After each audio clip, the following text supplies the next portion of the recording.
আল্লাহ পাকের পরিকল্পনা দেখুন, যে নবী মুহাম্মদ সাল্লাল্লাহু আলাইহি ওয়াসাল্লামকে মক্কা থেকে তাড়িয়ে দিচ্ছে মানুষ, আল্লাহ রাব্বুল আলামিন সেই মক্কা নবীর পায়ের সামনে এনে দিলেন। সুবহানাল্লাহ।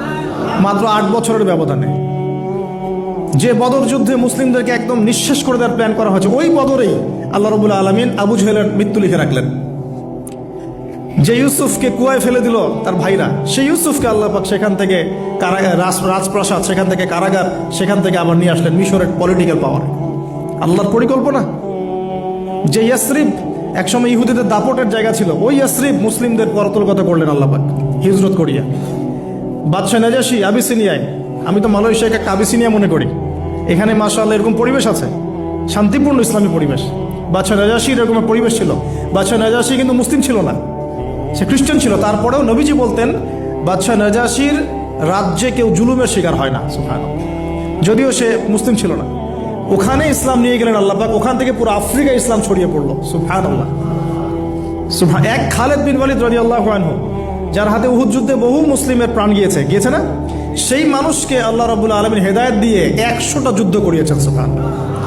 আল্লাহ পাকের পরিকল্পনা আমরা বুঝতে পারবো না, আল্লাহ পাকের পরিকল্পনা আমরা বুঝতে পারবো না। ওয়া মাকারুল্লাহ, তারা কৌশল করে, আল্লাহ পাকও পরিকল্পনা করে। দেখেন এই যে প্যালেস্টাইন নিয়ে এত সমস্যা করছে না, আল্লাহ পাকের কি পরিকল্পনা। সুবহানাল্লাহ। আল্লাহ পাক সমস্ত জিউসদেরকে ওইখানে একত্রিত করেছেন। কেন জানেন?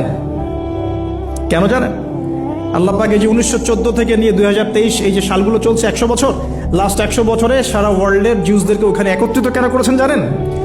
যেইভাবে আল্লাহ পাক ফেরাউনের দলবলকে লোহিত সাগরে ডুবিয়ে দিয়েছেন, ওইভাবে আল্লাহ পাক প্যালেস্টাইনিদের সবাইকে ডুবাবে ইনশাআল্লাহ।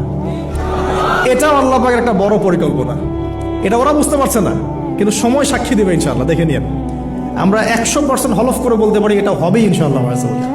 এই কারণেই লাস্ট এই যে অটোম্যানদের ডিফিটের পর থেকে নিয়ে 1970 থেকে নিয়ে যে first world war, second world war করতে করতে সব জায়গা থেকে জিউসরাকে একত্রিত করেছে এখানে, বিকজ অফ লাস্ট একটা সর্বশেষ একটা ম্যাসাকার আল্লাহ পাক করবেন এদেরকে ইনশাআল্লাহ।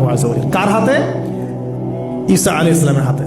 আমাদের উম্মতের মধ্যে কে নেতৃত্ব দিবেন? ইমামুল মাহদি, যার নাম হবেন মুহাম্মদ। তার নাম কি? মুহাম্মদ। তার বাবার নাম আব্দুল্লাহ, তার মায়ের নাম হবে আমিনা।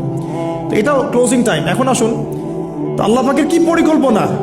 যৌবনকালটা আল্লাহ পাক মুসা আলাইহিস সালামকে ফেরাউনের ঘরেই কাটালেন, এবং আল্লাহ পাক মুসা আলাইহিস সালামকে দুটো গুণাবলী দিয়ে বড় করলেন। দুটো গুণাবলী মনে রাখবেন। এক হচ্ছে কওয়ী, তিনি শক্তিশালী ছিলেন, ফিজিক্যালি অনেক শক্তিশালী ছিলেন। আমিন মানে বিশ্বস্ত ছিলেন, কওয়ীউল আমিন।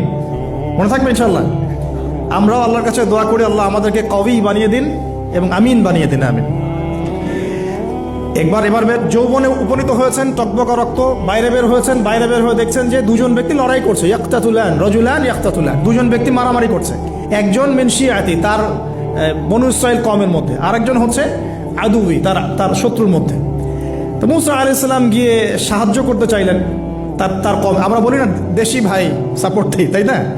আচ্ছা, তো মুসা আলাইহিস সালাম গিয়ে সাপোর্ট দিতে গিয়ে শুনেন, ফাওয়াকাযাহু মুসা ফাকাদা আলাইহি, মুসা আলাইহিস সালাম মাত্র একটা ঘুষি দিয়েছেন, এক ঘুষিতেই ওই ব্যক্তি ডেড, স্পট ডেড। এই যে আমি গত একটা লেকচারে বলেছিলাম, চাইনিজ কন্টিনেন্টে যে মার্শাল আর্টসগুলো গড়ে উঠেছে, এই কোরআন থেকে গড়ে উঠেছে। তার আগে ওদের সভ্যতা ছিল, সংস্কৃতি ছিল, ঠিক আছে। এক ঘুষিতে মানুষ মারা যায়, এটা কোরআন বলেছে। এক ঘুষিতে মানুষ মারা যায়, এটা কোরআন বলেছে। ওরা এখন রিসার্চ করে বের করে যে 6টা-7টা স্পট আছে মানুষের দেহে, এক ঘুষিতে মানুষ মারা যেতে পারে। কোরআনকে আমরা মূল্যায়ন করি না, কিন্তু কোরআনকে সারা দুনিয়ার অমুসলিমরা মূল্যায়ন করে ওদের স্বার্থে তারা আমাদের কোরআনকে মূল্যায়ন করে, আমাদের হাদিসকে মূল্যায়ন করে। আমরা করতে চাই না, আল্লাহ মাফ করুক আমাদেরকে। আমরা কোরআন পড়তে চাই না, গবেষণা করতে চাই না, অর্থ বুঝতে চাই না, একটু আরবি ভাষা শিখতে চাই না, কোরআনের বালাগাত ডেইলি একটু তেলাওয়াত করবো এক পারা, সেটা করতে চাই না। আল্লাহ পাক আমাদেরকে মাফ করুক এবং কোরআন বলা বানিয়ে দিন। আমি কথাগুলো বলার উদ্দেশ্য আপনাদেরকে আঘাত করা নয়, আমি জাস্ট আপনাদের কলবে একটু ধাক্কা দেওয়ার চেষ্টা করছি, যাতে করে আপনারা সবাই কোরআন তেলাওয়াত করেন ডেইলি এক পারা করে। আল্লাহ কবুল করুন। এবার আসুন, দেখুন এবার কি হলো। এটা ইন্টেনশনালি ছিল না, আনইনটেনশনালি মুসা আলাইহিস সালাম এখন কিন্তু মানে হত্যার অপরাধী হয়ে গেছেন, তাই না? ফেরাউন তাকে ধরার জন্য বের হয়েছে দলবল নিয়ে, ওকে ধরতে হবে, এবার অ্যারেস্ট করতে হবে। তো একজন এসে পরামর্শ দিল যে তুমি এখান থেকে চলে যাও, তুমি এই মিশর থেকে চলে যাও, বের হয়ে যাও, না হলে ফেরাউনের বাহিনী তোমাকে পেলে ধরে ফেলবে। এবার মুসা আলাইহিস সালাম চলে গেলেন কোথায়? মাদিয়ান। কোথায় বলেন? অনেক দূরে মাদিয়ান। মাদিয়ানে গিয়ে তার না আছে কোনো শেল্টার, না গার্ডিয়ান, না কোনো খাবার, না পানি, কিছুই নাই। ঠিক নবী সাল্লাল্লাহু আলাইহি ওয়াসাল্লামের সাহাবীরা হিজরত করেছেন আবিসিনিয়ায়, নবীজি হিজরত করেছেন একবার তায়েফে, ওখানে মার খেয়ে চলে আসতে হয়েছে না? মনে আছে? তায়েফের 3টা গোত্র ছিল, আব্দু ইয়ালাইল, আব্দু মাসউদ, হাবিব বিন আমর, এই 3 গোত্রের নেতা ছিল। এরা নবী সাল্লাল্লাহু আলাইহি ওয়াসাল্লামকে ছোট ছোট বাচ্চাদেরকে দিয়ে পিটিয়েছিল, নাউজুবিল্লাহ। তারপরে নবীজি বদদোয়া করেন নাই, ওখান থেকে চলে আসছেন মক্কায়। আমি গুছিয়ে বলছি শর্ট করে।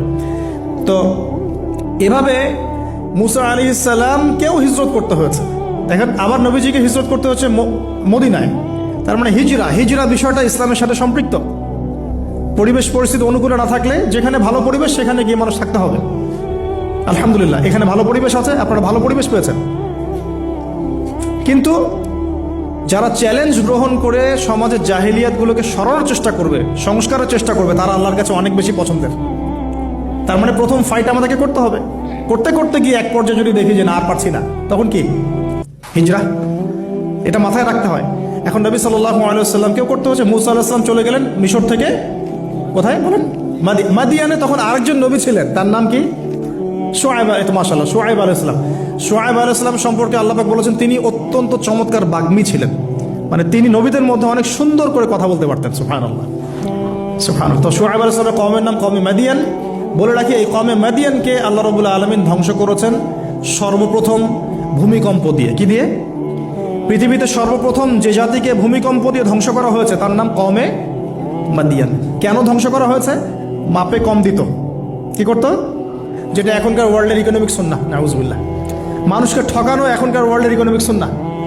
এবং এই মানুষকে ঠকানোর জন্য ইকোনমিক সেকশনে রিবা চালু করা হয়েছে। রিবা, সব জায়গায় রিবা, এভরি সিঙ্গল সেক্টর।